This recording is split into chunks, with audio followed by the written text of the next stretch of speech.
दोस्तों, इस समग्र संसार में यूं तो 4 अस्त्र हैं जो अस्त्रराज सुदर्शन जी का बराबरी कर सकते हैं, पर हम लेके आए हैं कुछ ऐसे हथियारों का जानकारी जो आपको रोमांच से भर देगा।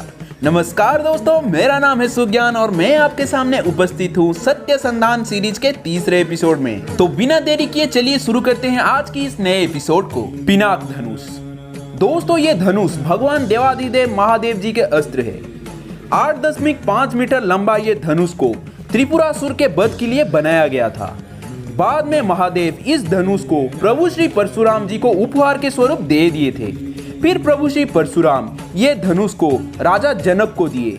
फिर सीता माता की स्वयंवर में ये धनुष भगवान श्री राम के द्वारा तोड़ दिया गया। दोस्तों, फिर आता है वज्र। ये अस्त्र देवराज इंद्र का ही अस्त्र है। एक बार व्रता नाम का एक असुर इंद्रलोक पर कब्जा कर लिया था एवं समग्र संसार में हाहाकार मचा दिया था। तब देवराज इंद्र संसार की रक्षा हेतु श्री हरि नारायण के पास गुहार लगाए।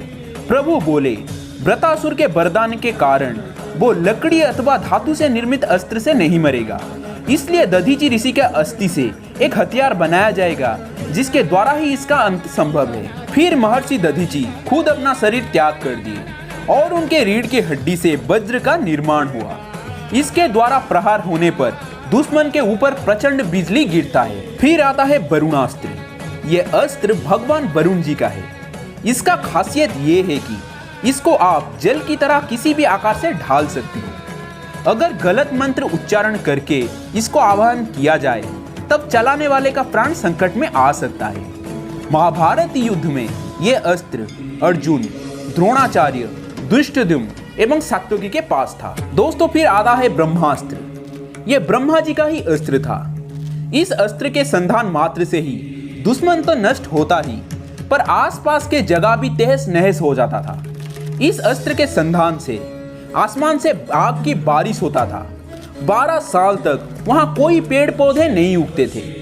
पर इसका खास बात यह था कि इसको आप एक बार चलाने के बाद वापस भी भुला सकते थे। महाभारत काल में ये अस्त्र श्री परशुराम जी, अर्जुन, कर्ण, श्री कृष्णा, द्रोणाचार्य, कृपाचार्य, पितामह भीष्म एवं धृष्टद्युम्न के पास था। ब्रह्मशीर्ष अस्त्र। ये अस्त्र भी ब्रह्मा जी का ही है, पर ये ब्रह्मास्त्र से 4 गुना ज्यादा शक्तिशाली है। जहां ब्रह्मास्त्र ब्रह्मा जी के एक शीश को दर्शाता है, ब्रह्मशीर्ष अस्त्र ये ब्रह्मा जी के 4 सिर को दर्शाता है। दोस्तों, ये कुछ आज के हाइड्रोजन बम की तरह था। महाभारत युद्ध में यह अस्त्र द्रोणाचार्य, अर्जुन एवं अश्वत्थामा के पास था, परंतु अर्जुन के पास इसको आवाहन करने का एवं वापस लेने का मंत्र था, परंतु अश्वत्थामा सिर्फ इसे चलाना जानते थे, वापस बुलाना नहीं जानते थे। महाभारत युद्ध के अंत में जब अर्जुन एवं अश्वत्थामा एक दूसरे से भिड़े तब वे एक दूसरे के ऊपर ब्रह्मशीर्ष अस्त्र से हमला किए, पर महर्षि वेदव्यास के बीच बचाव हेतु अर्जुन अपना अस्त्र वापस ले लिए, परंतु अश्वत्थामा को यह विद्या ज्ञात नहीं था, इसलिए वो इस अस्त्र को अभिमन्यु के पत्नी उत्तरा के गर्भ में पल रहे अभिमन्यु के पुत्र परीक्षित के ऊपर चला दिए। परंतु श्री कृष्णा के आदेश पर भगवान सुदर्शन परीक्षित के सामने ढाल बन के खड़े हो गए एवं ब्रह्मशीर्ष अस्त्र को निगल लिए। ब्रह्मदंड। दोस्तों, ये अस्त्र ब्रह्मा जी का सबसे शक्तिशाली अस्त्र है। ये अस्त्र का वरदान सिर्फ ब्रह्मा जी ही दे सकते हैं। इसके मारक क्षमता के सामने ब्रह्मास्त्र एवं ब्रह्मशीर्ष अस्त्र भी खिलौने की बराबर है। इसके प्रहार से 24 आकाश गंगाओं को एक साथ नष्ट किया जा सकता है। दोस्तों, एक बार महर्षि विश्वामित्र महर्षि वशिष्ठ के ऊपर ब्रह्मशीर्ष अस्त्र से हमला किए थे, पर महर्षि वशिष्ठ ब्रह्मदंड अस्त्र के मदद से इस हमला को नाकाम कर दिए थे। दोस्तों, फिर आते हैं सुदर्शन चक्र। यह अस्त्र भगवान श्री नारायण जी का है। यह अस्त्र को कौन, क्यों और कैसे बनाए थे, इसके ऊपर हमने पिछले वीडियो में बात किए थे।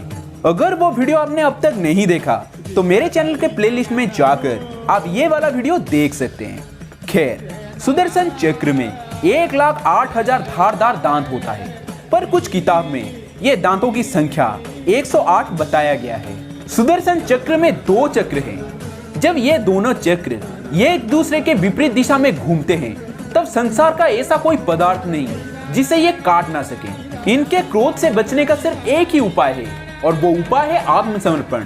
महाभारत युद्ध में ये अस्त्र सिर्फ श्री कृष्ण जी के पास था।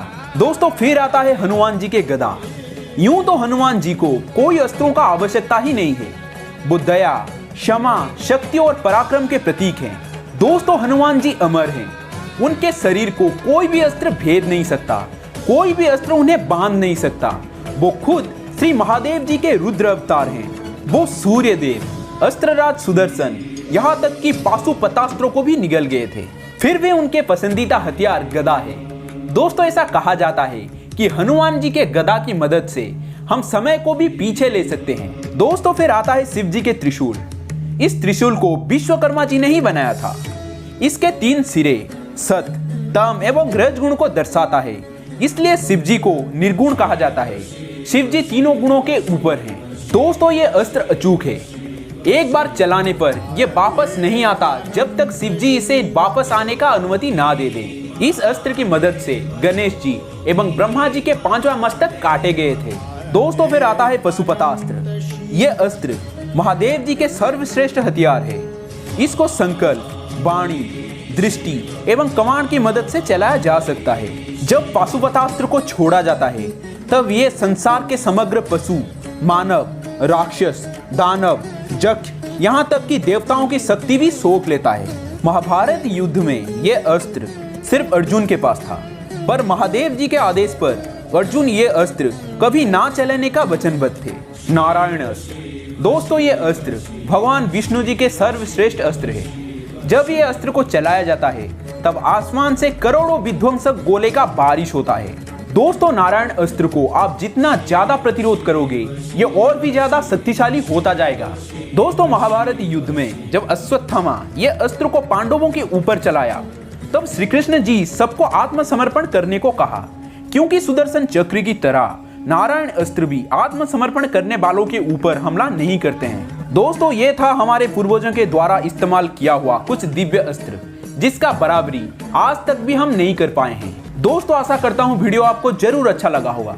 अगर अच्छा लगा तो चैनल को सब्सक्राइब कर देना, बेल आइकन दबा के ऑल पर क्लिक कर देना। मेरे वीडियो का नोटिफिकेशन सबसे पहले आप तक पहुंचेगा। खैर चलता हूँ और मिलता हूँ सत्य संधान सीरीज के 4th एपिसोड में। तब तक जय हिंद, जय भारत, जय जगन्नाथ।